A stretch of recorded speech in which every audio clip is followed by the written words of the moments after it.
Hi guys, welcome back to my channel. If you're a returning user, thank you so much for coming back and checking me out. If you're new, welcome. My name's Nikki. I just come on here and do segments to talk about my pregnancy journey through COVID-19, what it was like delivering in COVID-19, and what it's like raising a newborn in quarantine. So if you are currently a pregnant mama or you're a new mom in quarantine also raising your baby, come check me out. See if my experiences relate to your experiences, see if we have anything in common, and join me on my journey as I talk to you all about what it was like for me and what it is like for me. So today, we're going to talk about my C-section, what it was actually like, what recovery was like, what it's like for me now. I'm 2.5 months postpartum, and that's what today's about. C-sections, all about C-sections. I obviously got a C-section, and I'm actually really grateful I had one. I know a lot of women don't really like it because of, the aesthetic that it leaves in terms of the scar. Personally, for me, I don't care about them. What I was very afraid of, if I would have had a vaginal delivery, would have been the hemorrhoids, because I experienced them and have been for the past decade and a half. I just turned 30, and hemorrhoids are not fun. And I know with the pushing and the extreme amount of muscle use that you use when you're giving a vaginal birth, you are sometimes left with hemorrhoids. And knowing what it's like to have them, knowing how painful they are, I was just like, you know what, give me a C-section. I don't care about the scar. I was like, don't worry about it. I was an athlete for 15 years. I played basketball. I was like, I'll be great. I'm going to bounce back. The C-section recovery is nothing. Like, I'm cool. I can do this. It's really not a big deal. So I'll go into a little bit of my delivery. It's not really the point of this video. The point is really just how I kind of like dealt with a C-section and recovery period. So that's where most of the video is going to go, but I will touch in about a little bit about my delivery and the C-section. So my water broke. I was induced, and my water broke around 1 a.m. on Saturday, the 19th. And 5 p.m. rolled around, and my cervix hadn't continued to open, and my OB came in and said, we're worried about you. You're not supposed to, your cervix isn't opening anywhere near at the speed and the rate that it's supposed to. I think she said it's about an inch per hour your cervix is supposed to open to prepare, and my cervix had stopped, or it was not progressing. So I went in and had an emergency C-section, and they found out that my baby was stuck in between my organs. So it didn't matter how long I would have been waiting for my cervix to open, the baby would not have come through. So she's healthy, she's great, she's happy, she's a very, very smart and beautiful 2.5-month-old right now. But I did have to have an emergency C-section, and I'm very, very grateful for. So I got sewed up, and I was in the hospital for about 3 days.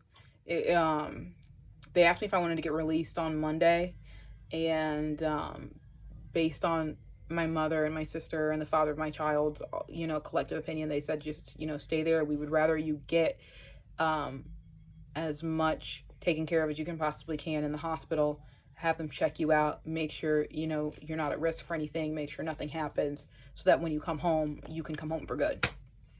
So I got released Wednesday morning, and I came home, and I thought everything was great. I thought I was doing okay. I really thought I was fine. And then the pain hit. I mean, like, excruciating pain. It was bad. It certainly was not pleasant. I really, really thought I was going to be okay, and thought that I could handle the amount of pain, and thought it wasn't that serious. And, it's just C-section surgery, with my shrug. It's just C-section surgery. It's not that serious. It's not a big deal. That's like my thought process for a lot of things. I'll be all right. I'll be all right. It's all right. I'll be cool. I'm very happy that I had a cesarean section, but it was a lot more difficult than I gave it credit for sure. I was given ibuprofen, and I was given Oxycontin, and I used it a couple of times. I'm not a really big pill taker in terms of like medication. Sounds really bad, but for those of you who have watched my previous video, I talk about how horrific my periods are, and that's about the only time that I take medication. I really, really don't like ingesting my body with medication. I think that a lot of meds are poison for your body, and I would like to try and figure out what I can do to subside the pain without force feeding myself pills. In my opinion, that's what works for me, and that's, you know, what I've done in the past. Exceptions are my periods. I'm in too much pain. I can't function. I can't work. I can't be present. Most of the time I can't move. And so my periods are like exception. I really do not take medication like that unless that's about the only time I consider myself taking medication. So I was given Oxycontin and 600 milligram ibuprofen. I took the Oxycontin when I was home maybe 2 or 3 days, maybe 2 or 3 days. And then after that, I was like, I can't really function on Oxycontin. It was the first time in my life. That's not true. I had Oxycontin when I got my wisdom teeth removed. Oxycontin or Percocet, I can't remember, but that was, goodness, 7-8 years ago when I got my wisdom teeth removed. So I took Oxy maybe 2 or 3 days, and you were allowed to take them every 6 to 8 hours. You're allowed to, and I was just so drowsy on them. And you know, when you have a newborn, they're waking up around the clock. It is a 24/7 experience, on top of no sleep, on top of major surgery. So I tried the Oxy. It didn't work for me, and I really wanted to get up and start moving. So I was living in the basement before I gave birth.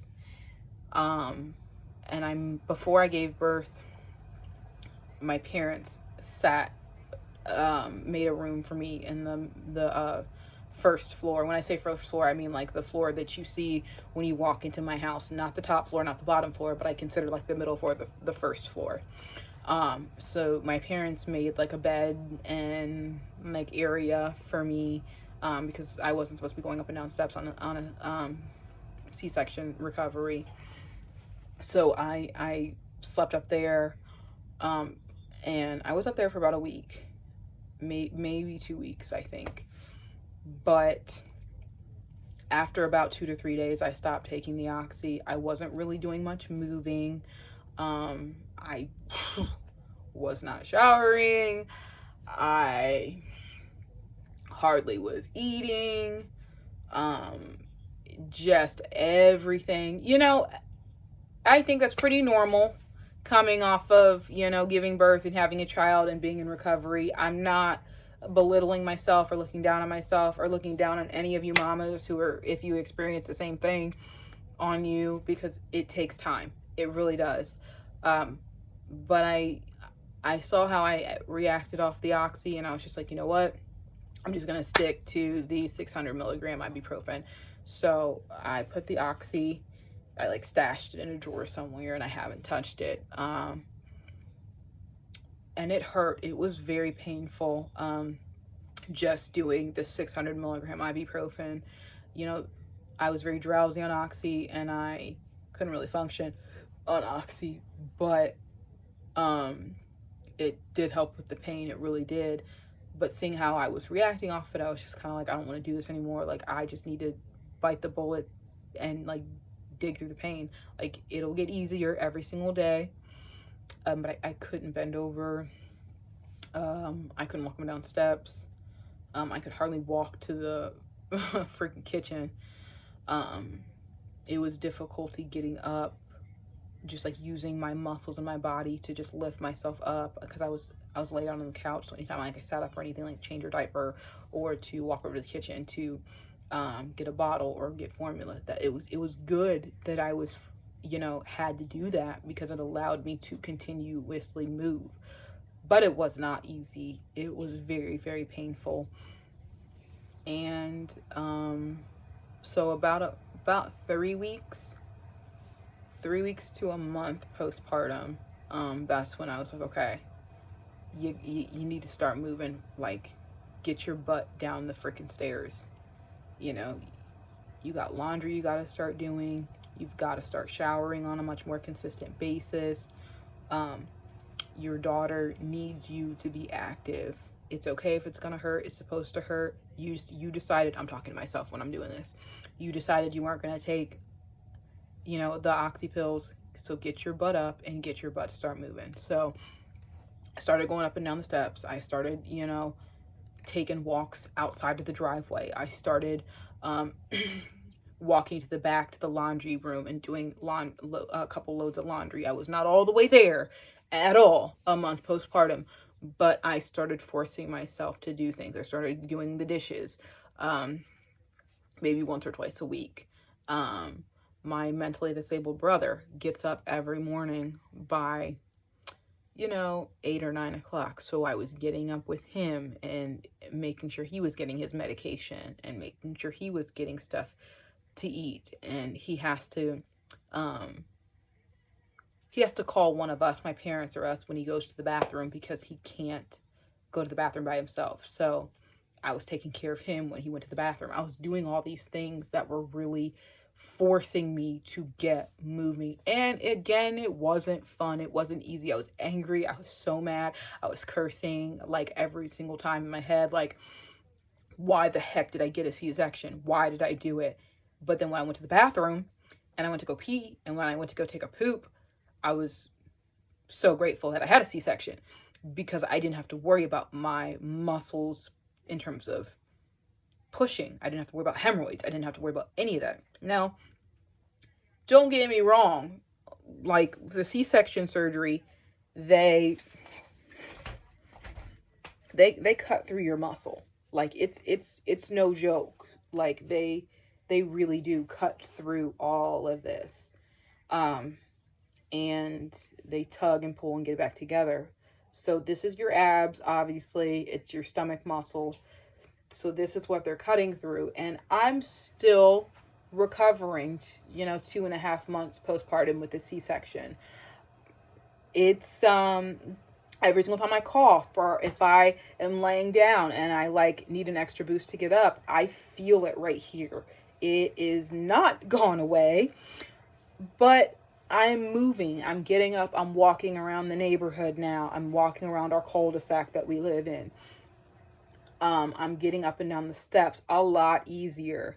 But this section right here still hurts. It still hurts. And it's something that I've been told and I've been reading and doing research that it's gonna be like that for a couple months, more months actually. And it's completely normal. I commend those women who are able to really bounce back and who have committed themselves so much more to their physical journey, and have the ability and the luxury to do that, because it is another full-time job to get your body back to where it was. I, encourage all you women out there, don't rush it. Make small choices that you can consider wins as you work your way through recovery. If it's a win for you to go to the kitchen and stand for a half hour, if you consider that a win, do that 2 or 3 times a week. If it's a win for you to get out of the house and just walk to the mailbox 2 or 3 times and then go back inside, if that's a win for you, small victories, honestly, because it is major freaking surgery and I did not believe it was as serious as it was.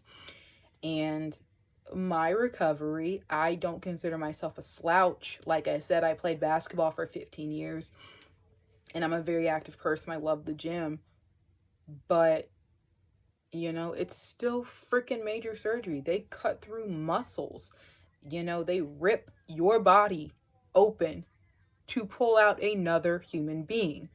And that's gruesome and gross and blunt, but it's what they do.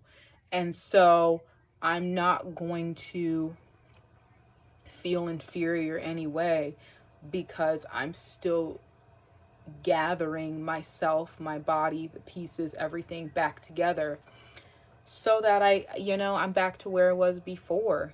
It's a lot. And if you're out there, moms, and you're listening to me, you're doing a great job. You really are. You're doing a better job than you think you are. You're getting up. If this is your first kid, you're taking care of your child. If you have multiple children, oh my gosh, you're doing so much better than I'm doing. And then you're working, and then you're taking care of a household, and then you're taking care of other people. You are doing so much better than me, and you're doing so much better than anybody is giving you credit for. If they're giving you credit. If they're not, you're killing it, because with one child and with the help that I had with my sister and her husband and my parents, I'm still feeling the results of the C-section 2.5 months later. So, I just want to tell all you moms out there, you're doing a fantastic job. Don't feel bad about yourself if you're still, collecting yourself. It really was a big deal. It's major surgery. And, keep fighting, keep getting through it, keep up with those small victories, keep winning out there, because you really are doing a phenomenal job. So yeah, that's what happened to me with my C-section. That's where I am. I'm still recovering. Like I said, there is no time period to recovery. It's major surgery, and you're also taking care of another live human being while you're doing it. So, yeah, I'm gonna come back and probably do another video, like a 6 months postpartum video, and let you guys know how I'm doing and if I'm still in, feeling the the results of the C-section. So, thank you so much. Hey, Nikki, Yeah. your Mimi needs relief. Okay, I'm coming. So, I gotta go get the baby, and thank you so much. And I forget this, but if you like what you see, if you like what you hear, subscribe, and I'll talk to you guys later. Bye.